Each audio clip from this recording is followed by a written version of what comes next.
వచ్చి ఆ బాక్స్లో ఉన్న చెత్త తీసుకొని వాళ్ళ డబ్బాలో వేసుకుంటారు. వాళ్ళు తడి చెత్త పొడి చెత్త డివైడ్ చేస్తారు. వాళ్ళకి మీ అమ్మోళ్ళకి మీరు చెప్పాలి, అమ్మా నువ్వు నాకు స్కూల్కి క్యారేజీ కట్టడానికంటే ముందే ఇంట్లో ఉన్న చెత్త అంతా పోగేసి బయట చెత్త తీసుకెళ్ళడానికి వచ్చే ఫింగర్స్ ఎల్బో దగ్గర, నెక్స్ట్ థంపింగ్,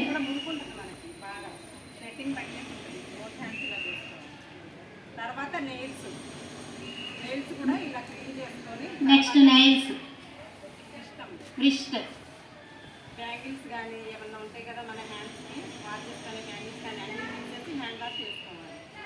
ఓకేనా? ఎప్పుడెప్పుడు క్లీన్ చేసుకోవాలి తెలుసా? when we clean our hands, tell me. ఎప్పుడెప్పుడు క్లీన్ చేసుకోవాలి, ఓకేనా?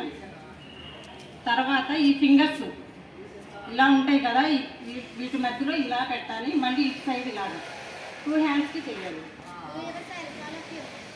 థర్డ్ స్టెప్ వచ్చేసి ఈ ఫింగర్ చుట్టూ ఇలాగా బొట్టన వేలు పెట్టండి. నెయిల్స్ ఇలాగా రబ్ చేయాలి ప్యాన్లో. ఇది చూడండి, ప్యాన్ టు ప్యాన్ ఇలా రబ్ చేయాలి. తర్వాత వచ్చేసి బ్రిస్ట్ అమ్మ, బ్యాంగిల్స్ కానీ మనకి థ్రెడ్స్ ఏమైనా ఉంటాయి హ్యాండ్స్కి, ఇక్కడ బ్రిస్ట్ అవన్నీ తీసేసి హ్యాండ్ వాష్ చేసుకోవాలి. ఇలా ఆరబెట్టుకోవాలి మన చేతికి.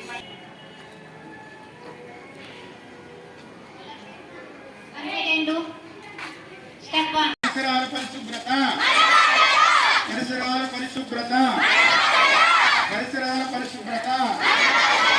అందరూ హ్యాండ్ డిస్టెన్స్ చూసుకోవాలి. లైన్ తీసుకుపోతుంది ఖచ్చితంగా, మధ్యలో నాకు ప్లేస్ కావాలి చూసుకోవాలి.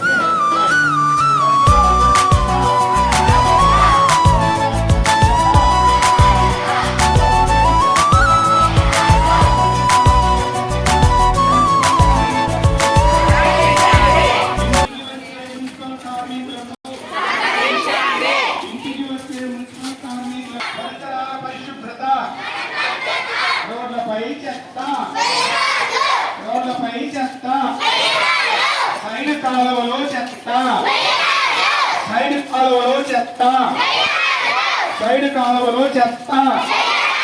పరిసరాల పరిశుభ్రత, పరిసరాల పరిశుభ్రత, రోడ్లపై చెత్త. ఇంటికి వచ్చే మున్సిపల్ కార్మికులకు, ఇంటికి వచ్చే మున్సిపల్ కార్మికులకు, ఇంటికి వచ్చే మున్సిపల్ కార్మికులకు